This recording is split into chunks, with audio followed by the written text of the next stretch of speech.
The ship you are riding on, look where it is, heading. Your body's port is the graveyard.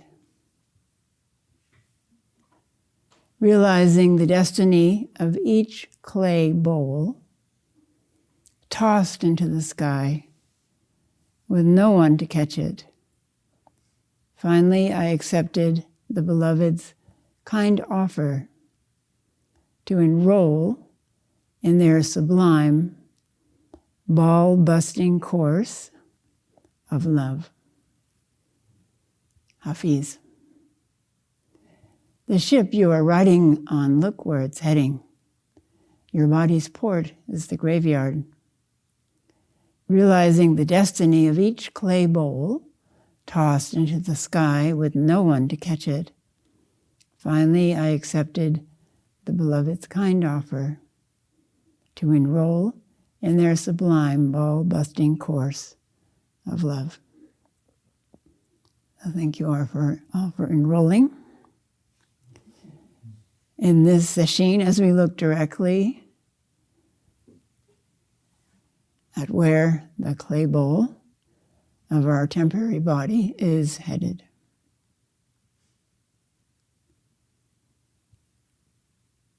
It's actually very inspiring for me to come and sit in the hall with all of you.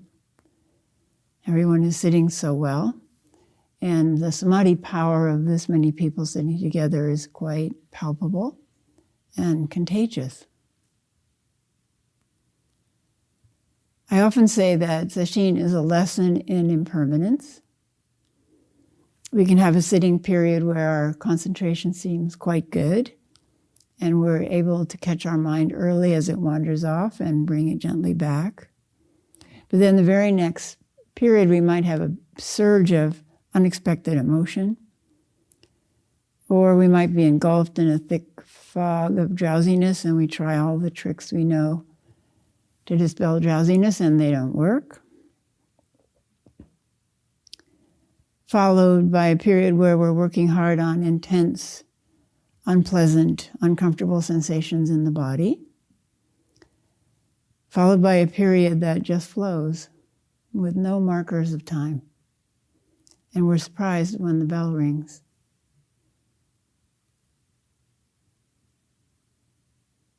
Just keep on sitting. Just keep on sitting. We're not trying to find a certain state of body, heart, and mind to rest in permanently. We're looking for what lies beneath all states of body, heart, and mind. Hafiz again. It was all so clear this morning. My mind and heart had never felt more convinced.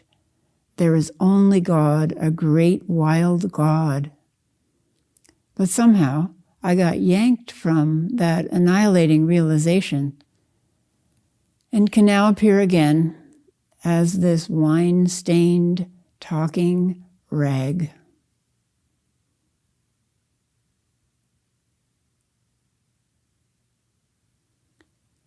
This practice has a wisdom of its own. This practice has a pace of its own. Don't evaluate or rate your sitting. Just keep on returning. Things begin to shift, and change happens below the level of the conscious mind. Our mind may not register what has changed or what has dropped away. Insights can arrive days after a sesshin has ended. The Zen literature describes the essential requirements for kensho, or for seeing into true reality. They're great determination, great doubt, and great faith. Great determination means never giving up, absorbing yourself into your practice and the practice into you until the two fused The two have fused into the next requirement, which is great doubt. Great doubt means a palpable mass of questioning, which becomes the engine for absorption in the practice, in listening, in the breath, in the koan. Great faith means never giving up. Never giving up in the certainty that you, like all the ancestors and Dharma students of the past, are intrinsically enlightened. And the most important work you can do is to uncover your birthright and live its mandate.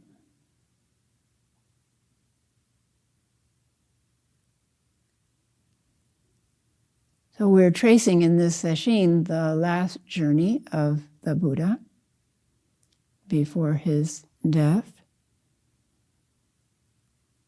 And yesterday we talked about him being in Rajagaha and giving advice to a king who was planning war. Then he moved to Ambalatikita, where he taught the 7 factors of enlightenment. And then to Putilagama, where he taught the precepts. So every place he stops, he teaches. And then he moves on.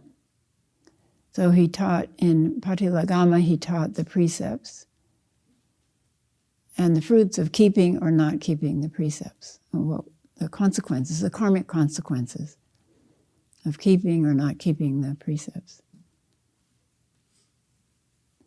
So often when you're reading the Pali Canon, you think that what the Buddha is teaching is very simple. And he repeats it over and over and over again. Sometimes for new audiences, but often not. We all have the experience that we can hear something that a teacher says. Maybe they've said it to us 100 times, and it's like, yeah, okay, I've heard that. And then another teacher says it in a slightly different way, and suddenly it opens up. Or a line from one of the chants that we've memorized because we've chanted it so often is kind of opaque, and then something happens in our life and suddenly that line is exactly what's happening.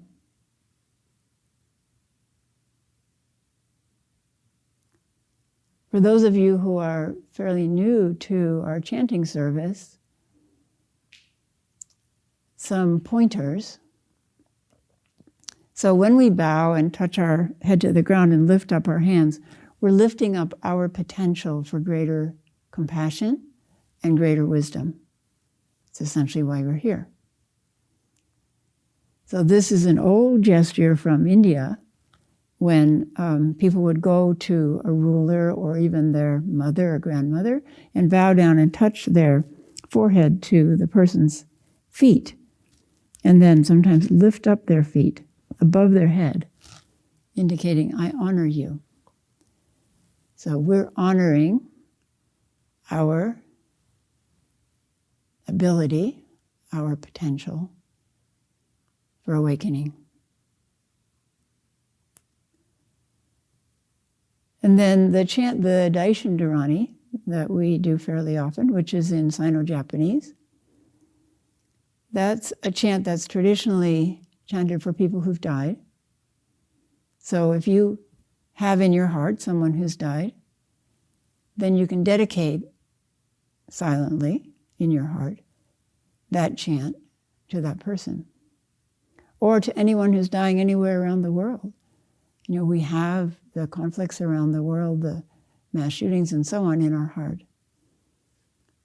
and the widespread circles of grief that happen from those killings, those deaths. So at Sogenji, for example, in the morning service, they sometimes chant the Daishin Dharani 7 times. And each time there's a dedication for a different ancestor or somebody in the imperial family that established that monastery hundreds of years ago. And then the Shosai Myo Kichijo Dharani, the one that we chant with some vigor, that's a chant for averting calamity. And of course, most calamity is caused by our own mind or other people's distorted minds. So the vigor we bring to that chant is to dispel calamity, to spread, hopefully, more peace, more wisdom, more kindness in the world. So again, you can dedicate that chant too.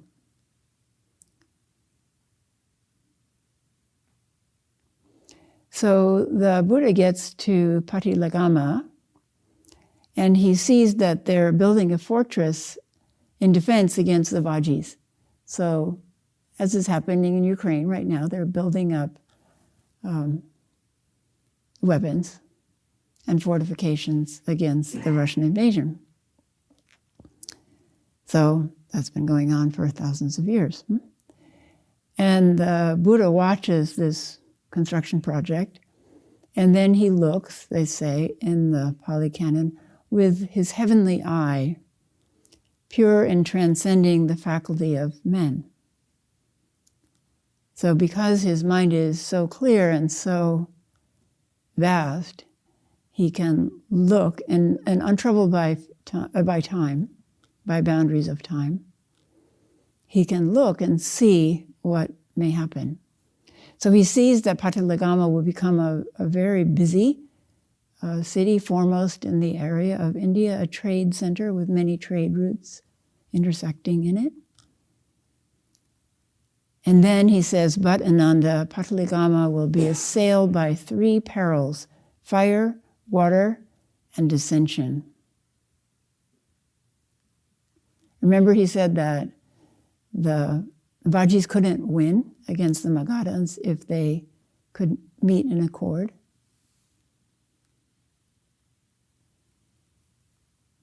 Patilagama will be assailed by 3 perils: fire, water, and dissension. So think of the changes we're seeing now with climate instability. So right now there's a huge snowstorm sweeping its way from west to east. We got some of it this morning, and we'll get some of it the next 2 days.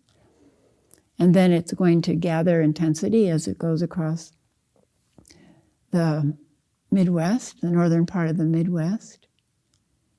It'll become blizzards. It's predicted to become record-breaking blizzards. But at the same time, in the South, in the United States, there'll be record high temperatures. And they say it'll be 80 to 100 degrees in some parts of, southern parts of this country, including Washington, D.C.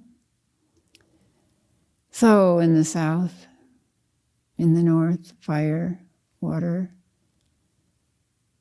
These storms are often followed by floods.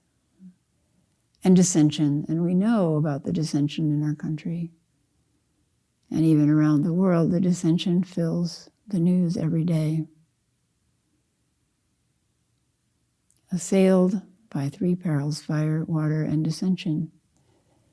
So we have to know that the difficulties that we perceive are not new.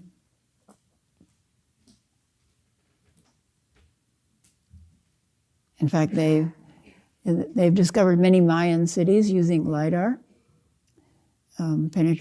radar that will penetrate through foliage, and they've discovered many ancient Mayan cities. And they were puzzled as to why they had been abandoned. Huge cities with outlying farms and roads going to other towns and so on. And they think now it was a long period of drought. And the same thing in the Sumerian civilization, very ancient civilization, invented cuneiform writing. They've uncovered a big Sumerian city, and it looks like drought is what did it in. So nothing that's happening is new. This is just the world of samsara, turning and turning and turning, the wheel of samsara.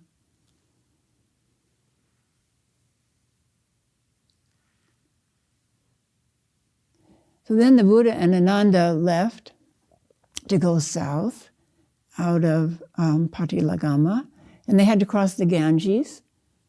These days there are bridges across the Ganges, but in those days not, because it's a very, very wide river. And it was full to the brim, says the canon. And people were looking for a boat and trying to tie together pieces of wood to make a raft because the Buddha was standing there wanting to cross. But then it says, the Blessed One, as quick as a strong man might stretch out his bent arm, so like that, vanished from this side of the river Ganges and came to stand on the yonder side. And he saw the people busy looking for a way to float across, and he said, desiring to cross an ocean, lake or pond, others make a bridge or frail raft. The wise have crossed already.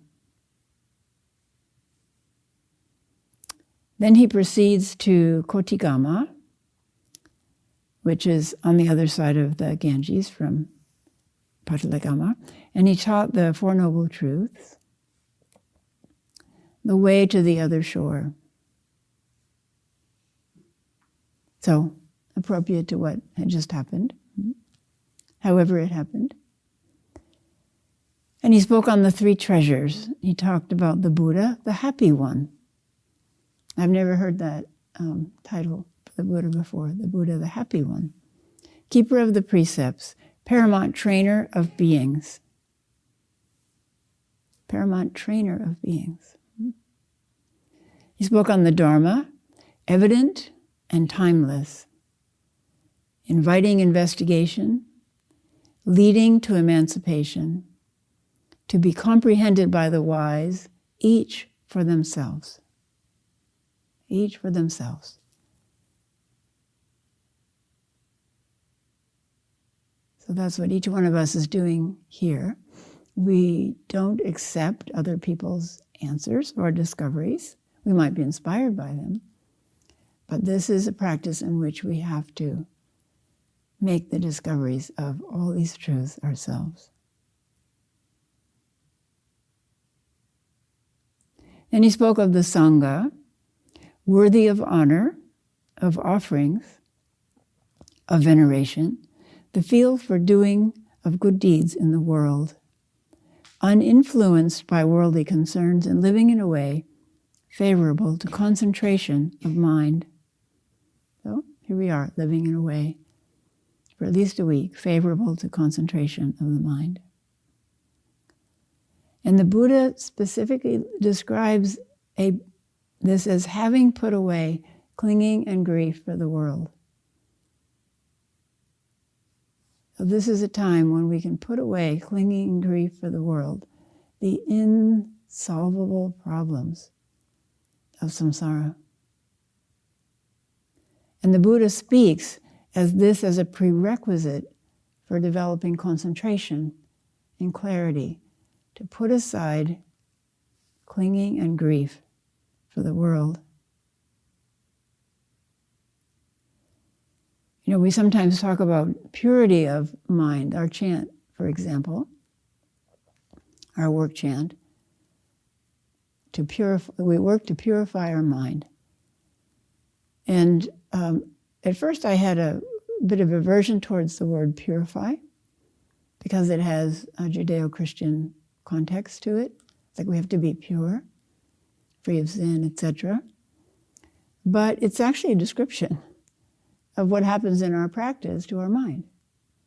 That all of the tangle of thoughts and emotions that block us from seeing the truth underneath need to be let go of. And the mind becomes pure, it's like the analogy that we often use is water. You agitate water, various impurities get stirred up and gets cloudy, you can't see through it. You can't see through it. And then when it settles, it becomes clear, as happens with our minds directly.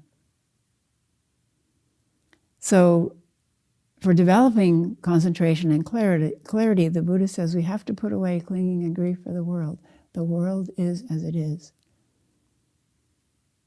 And the clearer we get, the more we know where our place is in the world to help with the grief of the world.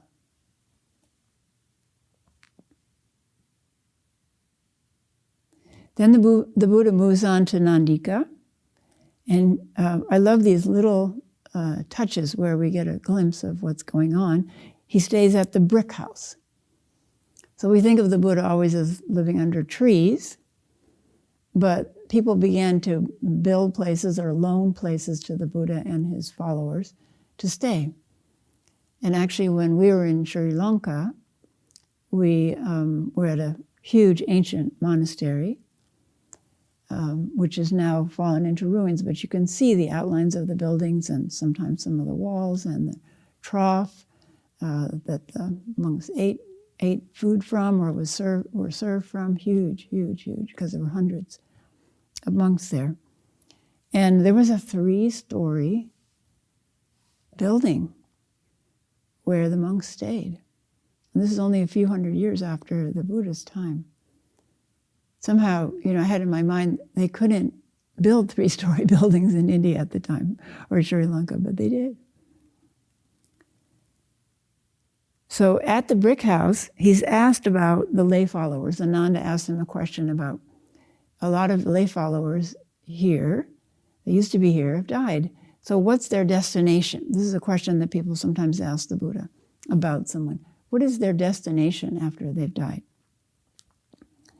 And the Buddha, again, contemplates and looks with the inner eye and says that 90 lay followers who have died have become once returners. That's a Theravada term, that you will come back again one more time before you're completely awakened. Now, from the Mahayana point of view, we would like to do that. We'd like to come back and serve as bodhisattvas in the world of samsara, wherever we can. But we have to be very careful. Some of the things that I can't do in this lifetime, I think, okay, next lifetime. So, like learning to juggle. Next time, I'll take it up when I'm 10. I'll learn to juggle. So 90 followers, he says, lay followers, these are all lay people, have become once returners, and more than 500 lay followers have become stream enterers. Stream enterers, and he says specifically, safe from falling into states of misery, assured and bound for enlightenment.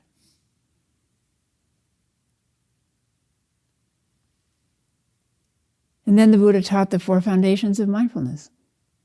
Mindfulness in the body, feelings as feelings, the mind, and mind objects.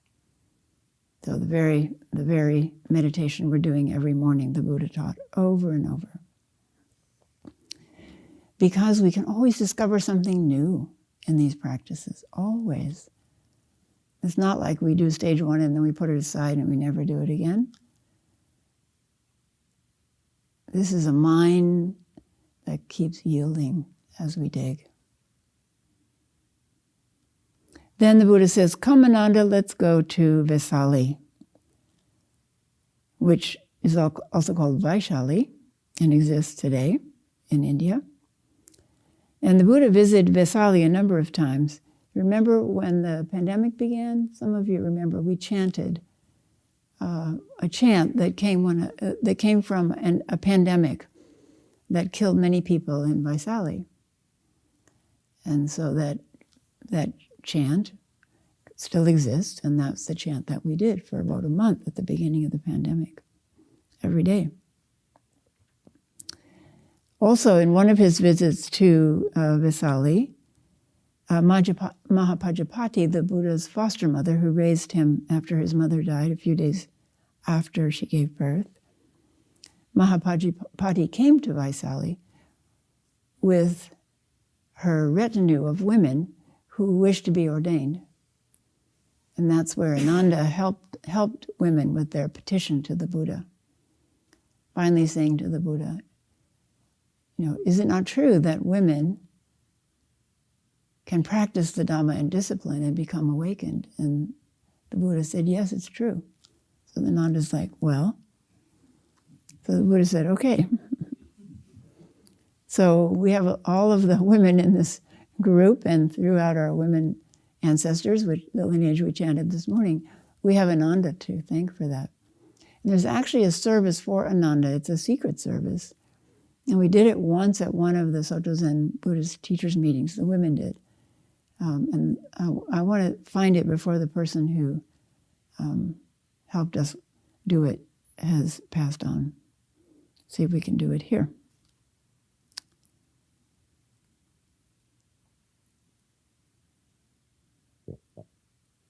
So the Buddha and all of his retinue, they often use the numbers 500 or 1,000 to indicate lots of them.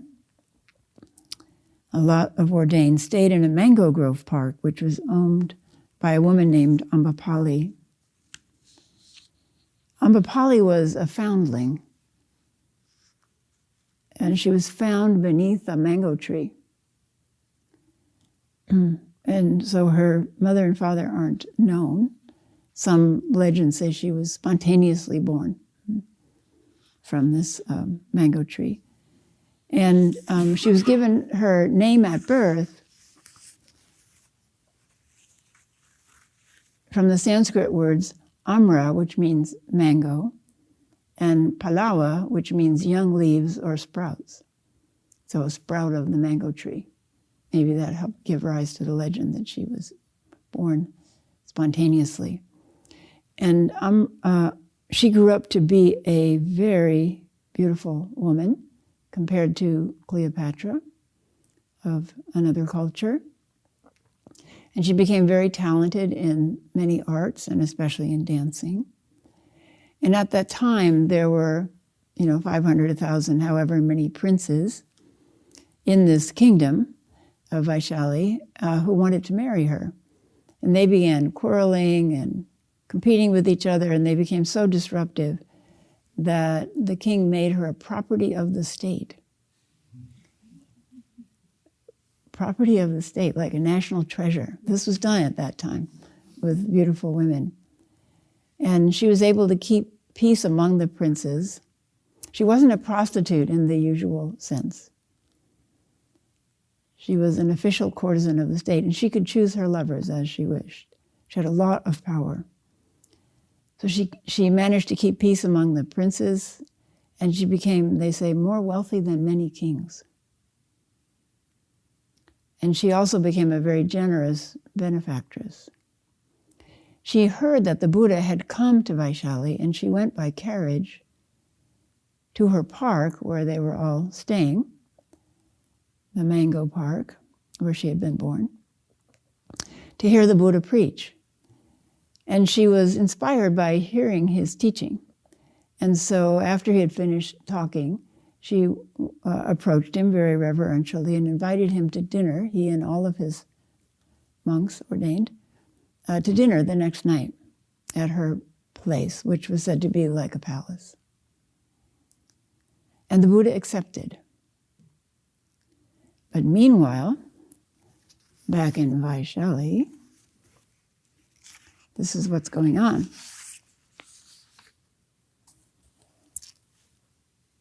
Then the princes, the Lichavi princesses of Vaishali, came to know the Blessed One, they say, has arrived in Vaishali and is now staying in Ambapali's grove. And they ordered a large number of magnificent carriages to be made ready, each mounted, one and accompanied by the rest in their carriages, drove out from Vaishali. Now of these Lichavis, some were in blue, with clothing and ornaments all of blue, while others were in yellow, red, and white. So you can imagine the sight. I love these details. And it so happened that Ambapali, the courtesan, she's returning now home to get ready to make dinner for the Buddha the next night. So it happened that Ambapali, the courtesan, drove up against the young Lichavis, axle by axle, wheel by wheel, and yoke by yoke. So it's like Ben-Hur. No, really, in some translations they say she actually crashed into them. Thereupon the Lichavi princes exclaimed, "Why do you drive up against us in this fashion, Ambapali?" They actually used a derogatory name, her name, but also derogatory name like prostitute. She replied, "Thus it is, indeed, my princes, and not otherwise, for the Blessed One is invited by me for tomorrow's meal, together with the community of bhikkhus." And then the princes shouted, "Give up the meal, Ambapali, for 100,000 gold coins." So they're trying to bribe her so they can bring the Buddha, whom they haven't even heard yet, to dinner. But she replied, "Even if you were to give me Vaishali, sirs, together with all its tributary lands, I would not give up a meal of such importance." Then the Lichavis snapped their fingers in annoyance. "See, friends, we are defeated by this mango lass. We are utterly outdone by this mango lass." That's my favorite line. So they go and they hear the Buddha. And then they ask the Buddha, trying to wedge their way in there, "Would you come to dinner with us tomorrow night?" And he says, "Nope, sorry. I'm going to Ambapali's." So people who comment on this say, just like Jesus, quote, hung out with women of ill repute, so the Buddha didn't distinguish between princes and prostitutes and people, lepers. One of his bhikkhus had leprosy, and so on. Caste didn't mean anything to him. Riches didn't mean anything to him. So the Buddha came to dinner, and after dinner, she offered the mango grove to the Buddha and his disciples and actually donated the park. She never married, but she had a son by King Bimbisara, and that son eventually became a monk. And when she heard him preaching, she decided to ordain as a nun. And her meditation subject was the impermanence of the body, and eventually she became an arhat. And we have her verses preserved in the Therigatha, and I'll read you, her verse is fairly long, I'll read you part of it. "Black as night, like the down of the honeybee, curled and flowing was my raven hair, black silk. Now with age, it resembles strands of hemp. What the Buddha has said is true, I have no doubt. Once fragrant as a basket full of blossoms, belonging to the gods, my cherished tresses, now with age, they smell like animal fur. What the Buddha has said is true, I have no doubt." And then she talks about going bald. She used to have ornaments, gold and so on her hair. "Like two crescents finely drawn by an artist, my brows were exquisite, alive with youth." Some of you may know, currently there's a kind of obsession with eyebrows on Instagram and TikTok. You can get your eyebrows cut in with a very, very fine razor and then like tattooed, but actually cut. "Like two crescents finely drawn by an artist, my brows were exquisite, alive with youth. Now with age, they only wrinkle and descend. What the Buddha has said is true, I have no doubt. And my eyes, like royal jewels, they shone, sparkling and resplendent, long and wide and black. Now with age, they fade and dim. They shine no more. What the Buddha has said is true, I have no doubt." Then she talks about her nose, her earlobes. "In the past, my teeth dazzled with their whiteness, shining like the color of the plantain bud. Now with age, they are chipped and broken and black. What the Buddha has said is true, I have no doubt. Once I warbled sweetly like the cuckoo that lives in the jungle thicket in a grove of trees. Now with age, my voice is weak and faltering. What the Buddha has said is true, I have no doubt. I remember my throat was like a conch shell, well polished by the sea, delicate and graceful. Now with age, my neck is bowed and bent. What the Buddha has said is true, I have no doubt." Then she talks about her arms. "Adorned with golden rings, smooth and soft, these hands of mine were fair to look upon when I was young. Now, with age, they are like the root vendor's roots. What the Buddha has said is true. I have no doubt. Once my breasts were round and full, they rose up into the air side by side. Now, with age, they sag like empty water bags. What the Buddha has said is true. I have no doubt. Oh, the beauty of my body in the past, like a sheet of gold, polished to perfection. Now with age, fine wrinkles cover it. What the Buddha has said is true. I have no doubt. And then she goes down her legs, thighs, like we've been doing in the morning meditation, thighs, and calves and ankles. And then feet. Once my feet were elegant, like sandals filled and stitched with cotton from the silk cotton tree. Now with age they are cracked and wrinkled. What the Buddha has said is true. I have no doubt. Such was this complex form. I called it mine. Withered now and old, the abode of aches and pains. It is the house of age. See the plaster fall.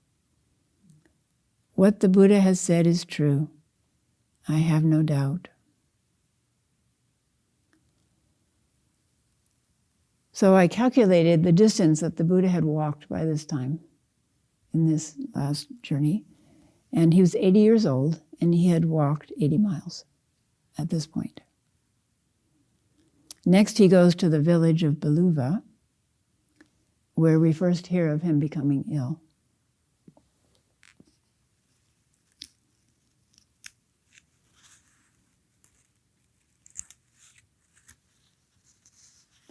So now I'd like to do another guided meditation.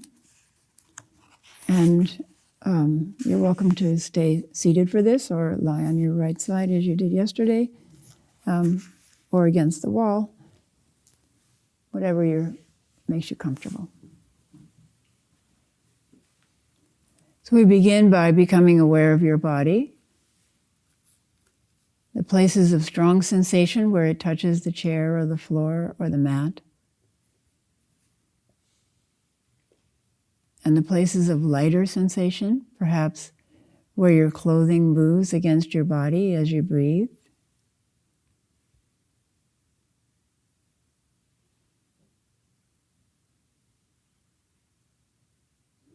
Now bring to mind all the things you have bought or made during your entire lifetime.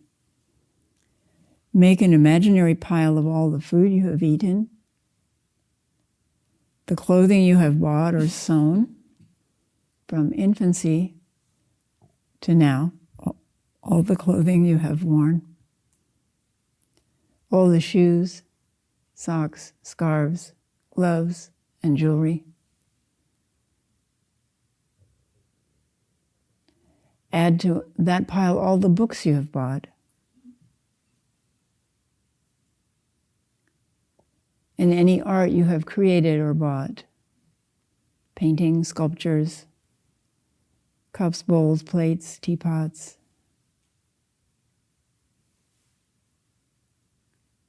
Any poems you have written, any stories or books you have written.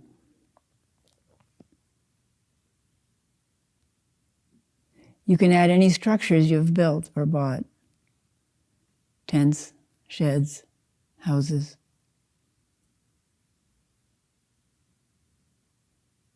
And any cars that you have bought and owned.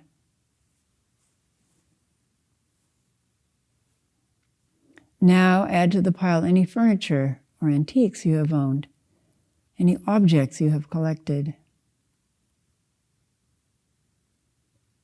How high and how wide is the pile?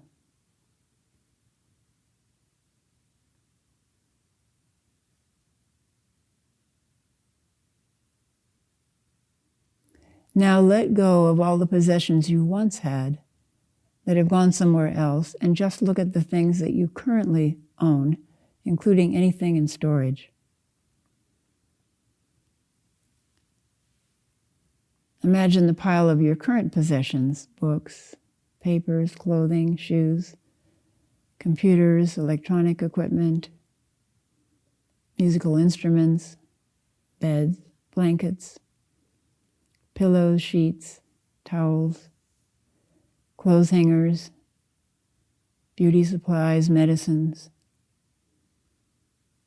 camping supplies, dishes, utensils, cooking pots and pans, appliances, coffee makers, blenders, other kitchen gadgets, washer, dryer, stove, fridge, bicycles, skates, skis, lawn or garden equipment,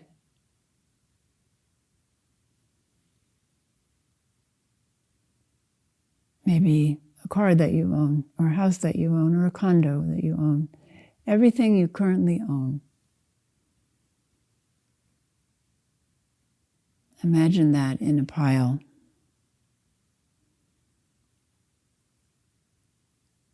How tall and how wide. Don't let judgment enter, just observe. Now imagine that you suddenly and quietly collapse and die. Without any pain or prior symptoms, you peacefully collapse and die. To your surprise, your awareness is now free of your body and quite clear. You can see everything, you can hear everything, but you have no agency. You cannot speak or touch or change anything.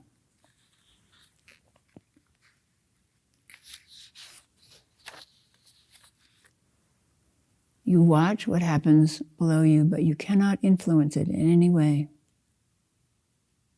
You are only awareness and curiosity. What is it like to be consciousness not tied to a body? You decide to follow your possessions to see what happens to them.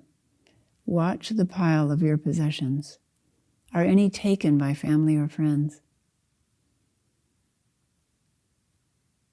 Are some given away to Goodwill or to places that will give them away or sell them?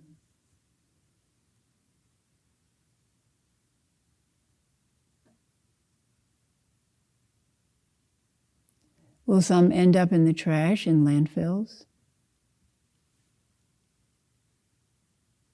What happens to the things you created, artwork, poems, blogs, books, recordings, videos, PowerPoints,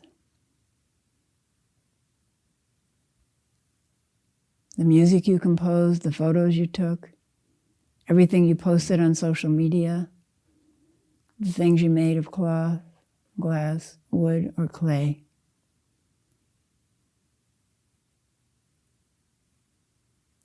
Watch as your former possessions move away and disperse.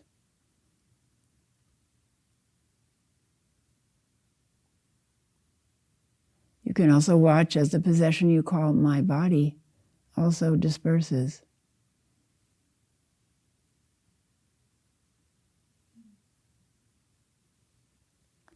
Now move forward 10 years. 10 years after you've died, look again at what has happened to the possessions you had at the time your body died. Look at what has happened to everything you owned and created while your body was alive.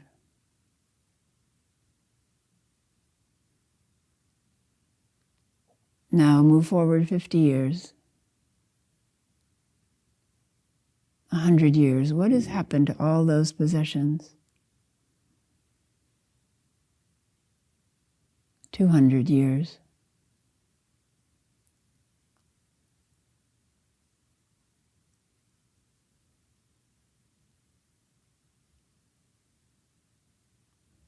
Now look with objectivity and equanimity at the causes you took up and worked for.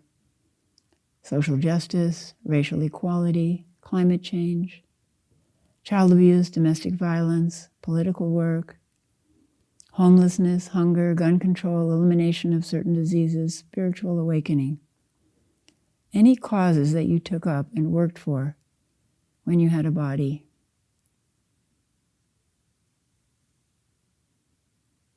What has happened to those causes in a year?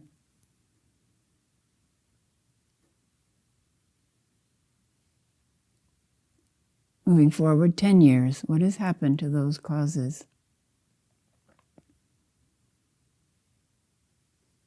50 years.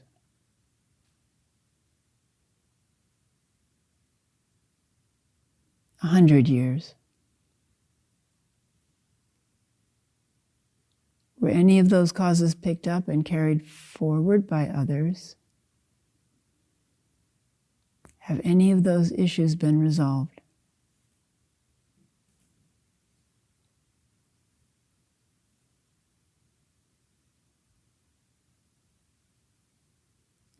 Now look back at all the thoughts you had when you had a body. All the thoughts you had when you had a body from childhood till now. What has happened to all those thoughts and ideas?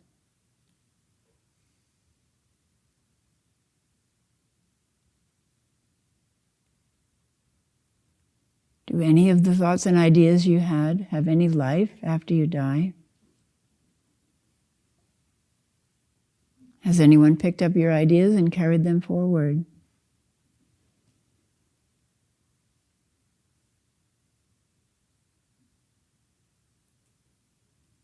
Now do this with all that you learned in your lifetime, interesting facts, classes you took, books you read. Has anyone picked up what you learned and carried it forward?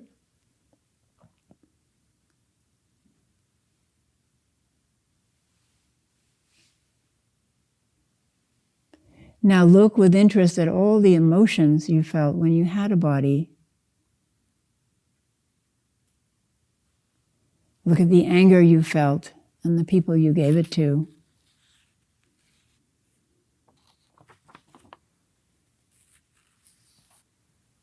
Now move forward in time to a year after you died. What has happened to that anger, that frustration, that resentment, that irritation that you felt and expressed after a year has passed?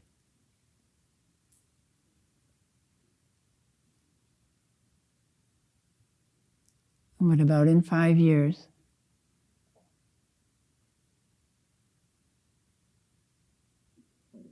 In 50 years?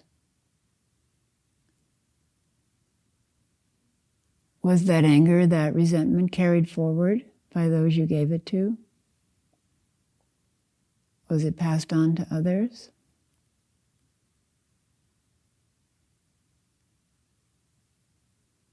Now look with interest at the love you felt and the people you gave it to. Move forward in time to a year after you died.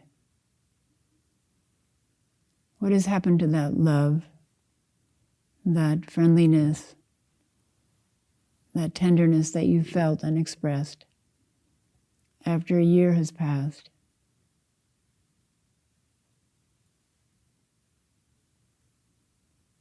After 10 years have passed? 50 years?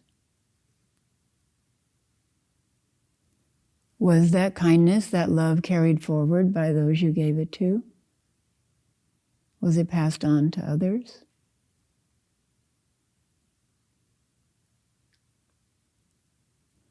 Now look with interest at the spiritual or religious practices you did. The concentration, the compassion practices, the loving kindness, the sympathetic joy, the equanimity, the Tonglen, the Lojun, the koans you passed, the shikantaza, the clearing of the heart-mind, the resting and quiet open mind. Whatever spiritual or religious practices you've done in your lifetime. Chanting, bowing, singing hymns, teaching Sunday school, whatever you have done in your lifetime. Moving forward in time to 1 year after the death of your body, does anything remain of these practices in the world?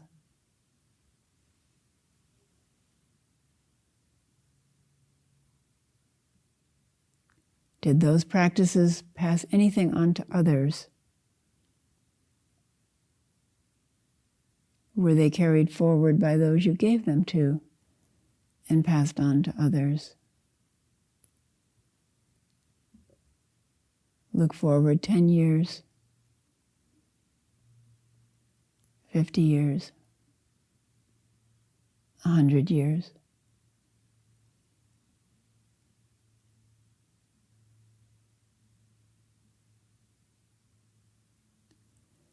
If you were able to come back into a body, to walk and speak and have agency, is there anything you would change?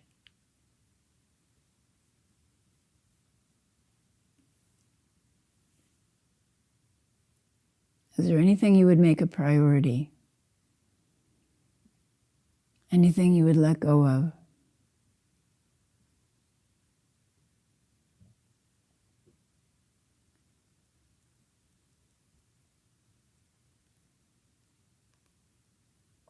Now bringing awareness back into this body which is alive. The breath and the heart beating. The tingling aliveness of this body which we still have for a while.